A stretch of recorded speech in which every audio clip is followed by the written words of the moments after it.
Bismillahirrahmanirrahim. Assalamualaikum warahmatullahi wabarakatuh. Sahabat semuanya, kita berjumpa kembali di pelajaran geografi kelas 12. Dan saat ini kita akan sama-sama membahas mengenai bab desa dan kota. Insya Allah beberapa menit ke depan saya Pak Atar akan membersamai sahabat semuanya di seluruh penjuru tanah air dan juga khususnya di SMA IT Harapan Umat Karawang. Yuk sama-sama kita ingin berkenalan terlebih dahulu. Sahabat-sahabat yang menyimak video ini berasal dari mana saja, silakan ketik di komentar nama dan asalnya, sekolah dan domisilinya.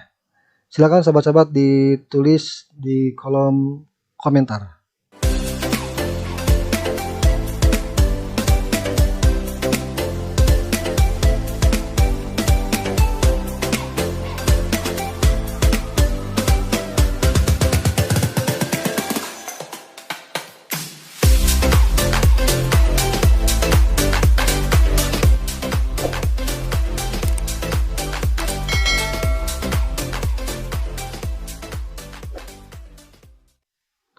Baik sahabat sekalian, kita lanjut.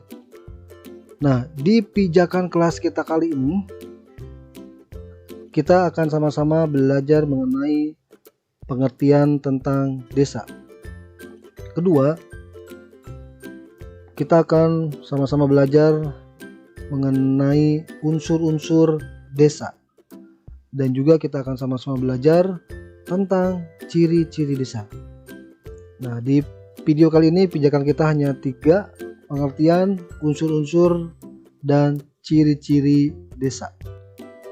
Baik sahabat sekalian, sebelum kita mulai, alangkah baiknya mari kita sama-sama berdoa menurut agama dan kepercayaannya masing-masing. Dan khusus bagi sahabat-sahabat dari SMA IT Harapan Umat Karawang, yuk sama-sama kita bermohon, bermunajat kepada Allah Subhanahu wa Ta'ala agar kelas kita ini walaupun virtual, tapi Allah akan menghadirkan keberkahan di kelas kita kali ini. Yuk kita sama-sama membaca surat Al-Fatihah. Baik, terima kasih sahabat sekalian. Semoga doa-doa kita diijabah oleh Allah Subhanahu wa Ta'ala.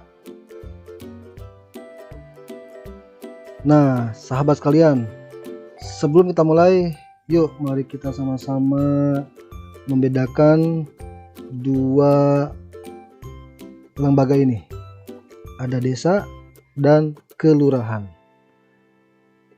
Kira-kira menurut sahabat-sahabat apa bedanya desa dan kelurahan? Ya betul, desa ini dipimpin oleh kepala desa. Kemudian kelurahan dipimpin oleh seorang lurah. Kepala desa dipilih langsung oleh warga. Lurah ditunjuk langsung oleh pemerintah daerah, kabupaten atau kota. Nah, jadi sahabat sekalian, kita jangan sampai tertukar mana desa, mana kelurahan. Nah, di masyarakat luas ini masih menyamakan desa dan kelurahan itu sama. Nah, jadi sahabat-sahabat sekalian sudah mengetahui bahwa yang namanya desa itu berbeda dengan kelurahan.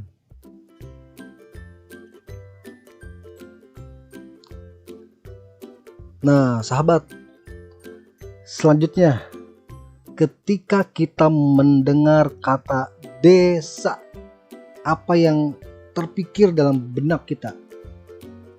Ya, barangkali ada sahabat-sahabat semua yang menyimak video ini, asal saya dari desa, dari kampung. Sama, Pak Atar juga dari desa. Ketika kita mendengar kata desa, apa yang kita ingat? Apakah kita mengingat, suasananya sepi, jempling, senyap, sunyi? Betul? Ya. Wow, banyak sawah, banyak ladang-ladang, kebun-kebun, luar biasa. Di desa saya ini teringat ada banyak jalan setapak. Apakah perasaan saya ini sama dengan perasaan sahabat-sahabat semuanya ketika mendengar ataupun membaca kata desa langsung terpikir, wah, suasana yang sepi, melihat sawah-sawah, banyak sekali jalan setapak, seperti itu. Ya, kita masuk ke pengertian desa. Nah, tidak dapat disangkal sahabat sekalian bahwa kita mengenal dua arti desa. Nah, yang pertama adalah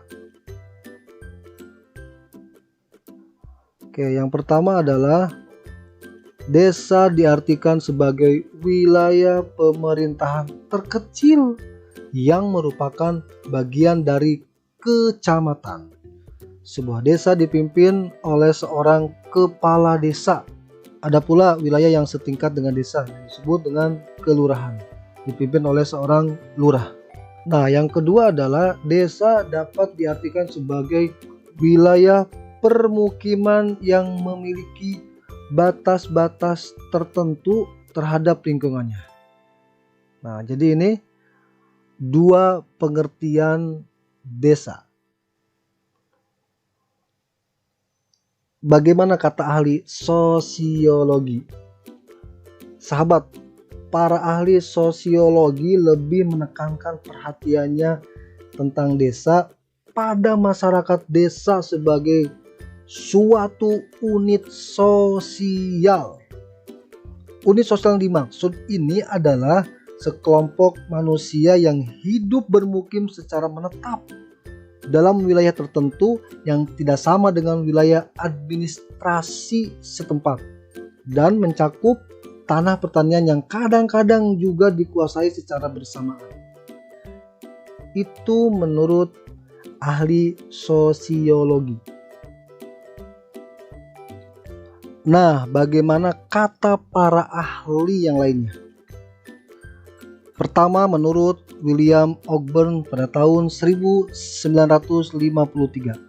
beliau menyatakan bahwa desa adalah keseluruhan organisasi kehidupan sosial pada suatu wilayah dengan batas-batas tertentu. Berikutnya juga menurut Sutarjo Kartohadikusumo pada tahun 1953.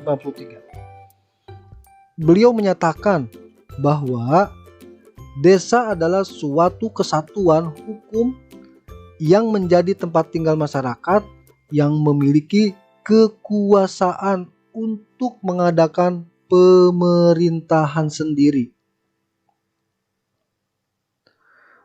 Berikutnya menurut Misra, beliau menyatakan bahwa desa bukan hanya merupakan kumpulan tempat tinggal, tetapi juga merupakan kumpulan daerah pertanian dengan batas-batas tertentu yang luasnya 50 hingga 1000 are. Menurut P.J. Bauman, desa adalah salah satu bentuk kuno dari kehidupan bersama sebanyak beberapa ribu orang yang hampir semuanya saling mengenal. Kebanyakan yang termasuk di dalamnya hidup sebagai petani, perikanan, dan usaha-usaha yang dapat dipengaruhi oleh hukum dan kehendak alam. Sementara itu, di dalam desa tersebut terdapat banyak ikatan keluarga yang rapat, ketaatan pada tradisi, dan kaidah-kaidah sosial. Berikutnya menurut Bintarto, beliau menyatakan bahwa ditinjau dari segi geografis, dapat dikatakan bahwa desa adalah hasil perpaduan antara kegiatan sekelompok manusia dan lingkungannya. Lingkungan yang dimaksud meliputi unsur-unsur fisiografi, sosial, ekonomi, politik, dan kultur yang saling berinteraksi. Berikutnya dari Paul H. Landis menyatakan bahwa desa adalah suatu wilayah dengan ciri-ciri sebagai berikut. 1.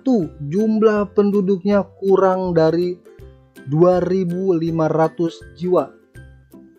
2. Memiliki sifat pergaulan hidup yang saling mengenal antar penduduk. 3.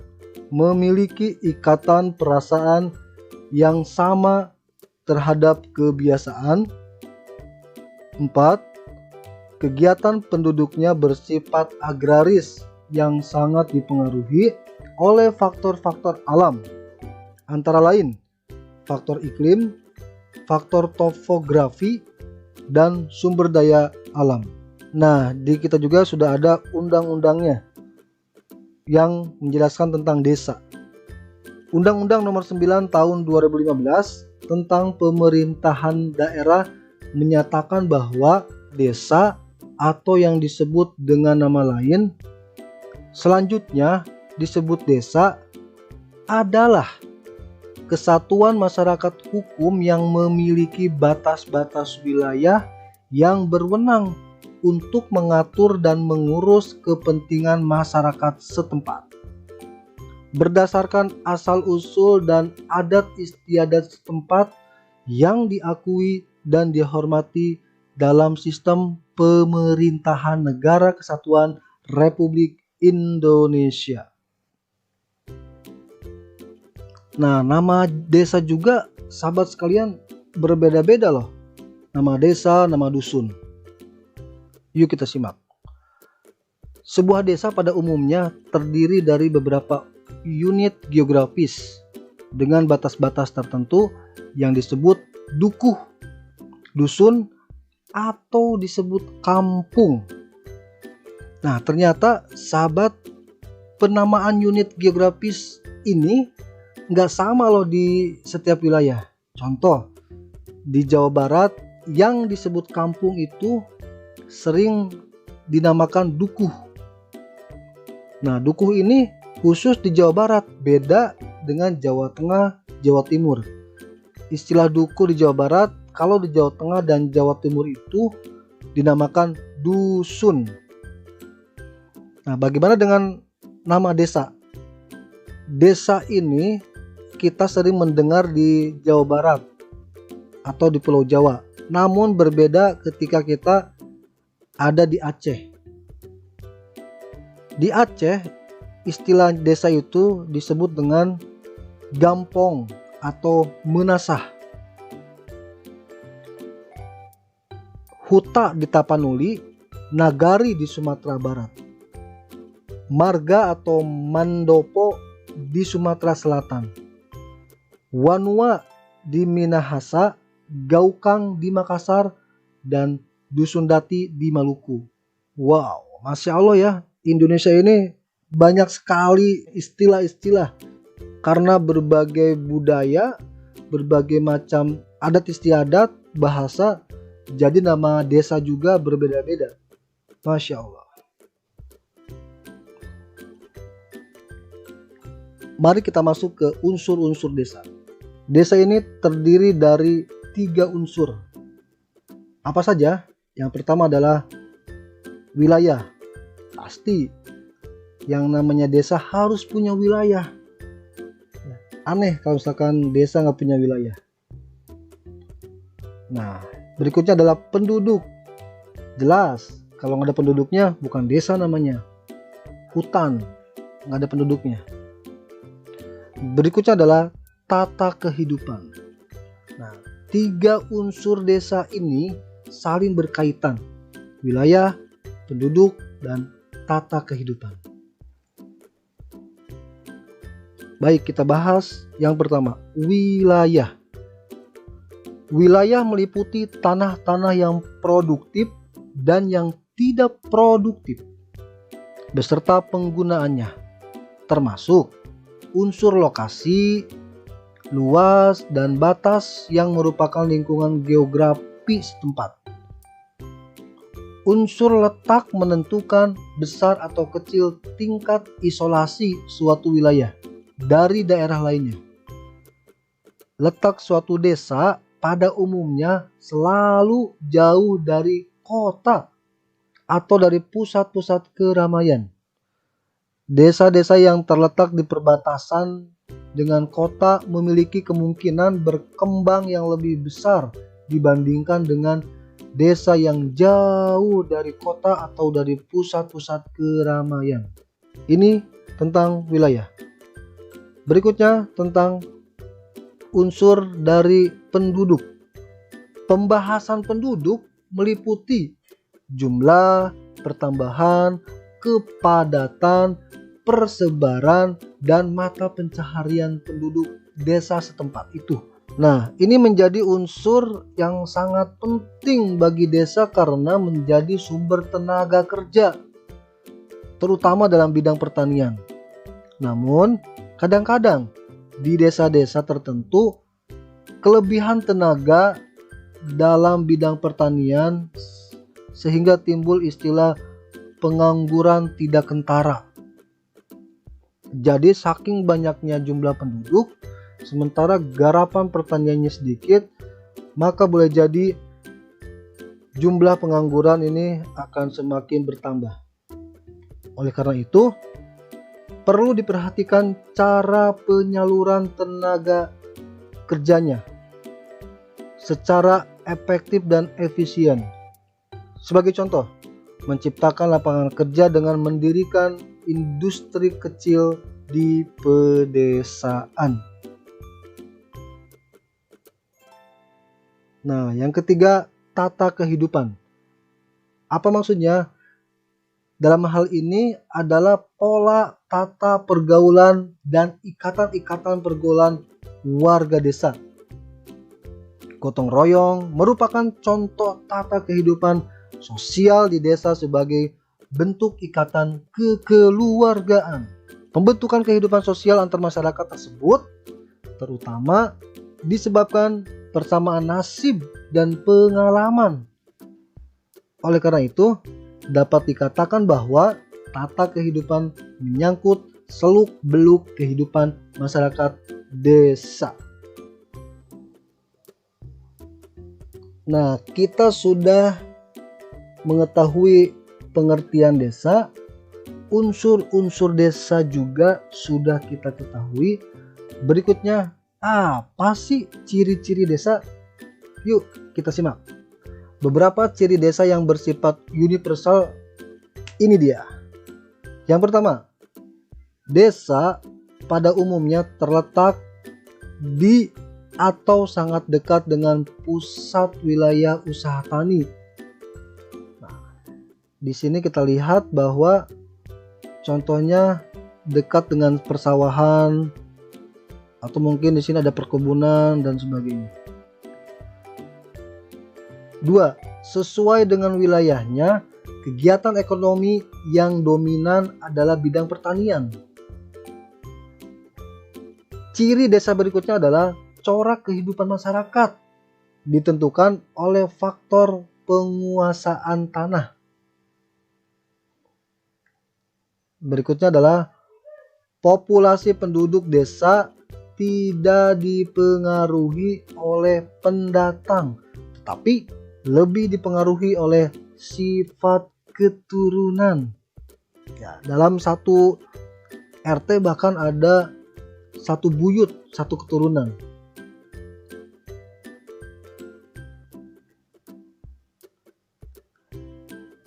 Baik, berikutnya adanya kontrol sosial yang bersifat personal atau pribadi dalam bentuk tatap muka. Berikutnya, masyarakat desa memiliki ikatan sosial yang sangat kuat sebagai suatu paguyuban.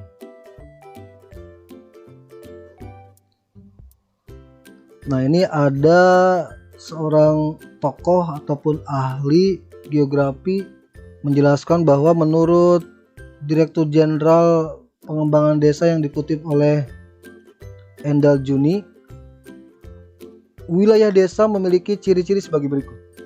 Pertama, perbandingan antara luas lahan dan manusia cukup besar.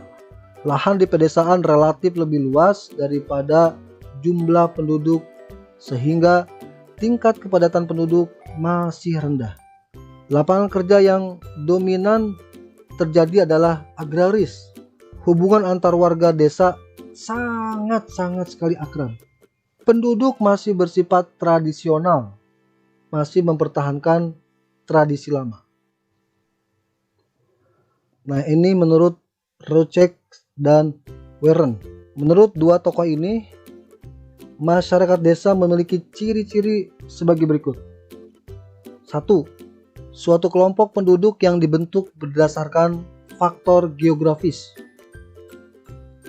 2. Kelompok penduduk yang memiliki mata pencaharian utama di daerah tertentu dan memiliki peran yang cukup besar. 3. Komunikasi keluarga terjalin secara langsung, mendalam, dan informal. 4.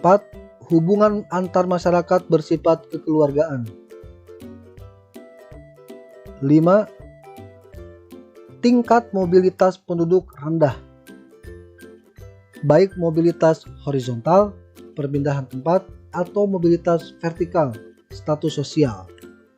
Nah, ini menurut tokoh-tokoh tentang dinamika ataupun pengertian dari desa. Nah, sahabat, kita sudah melewati setiap pijakan. Yang pertama tadi kita sudah bahas pengertian desa, kemudian unsur-unsur desa, ciri-ciri desa. Mudah-mudahan ada manfaatnya. Sahabat, jika belum puas, silakan bisa untuk mencari sumber-sumber yang lainnya dan bisa untuk kembali mendalami materi-materi geografi di kelas 12, khususnya di bab desa dan kota. Nah, Pak Atar mau ngucapin terima kasih nih bagi sahabat yang sudah menyimak dari awal sampai akhir. Dan terima kasih juga yang sudah berkenan like dan subscribe agar sahabat-sahabat bisa memperoleh video-video pembelajaran berikutnya. Jika video ini ada manfaatnya, silakan untuk share ke semuanya, ke teman-teman, saudara, dan siapapun yang menginginkan materi pembelajaran ini. Baik, demikian yang bisa disampaikan. Semoga ada manfaatnya. Kita ketemu lagi di video berikutnya. Hatur nuhun, terima kasih. Assalamualaikum warahmatullahi wabarakatuh.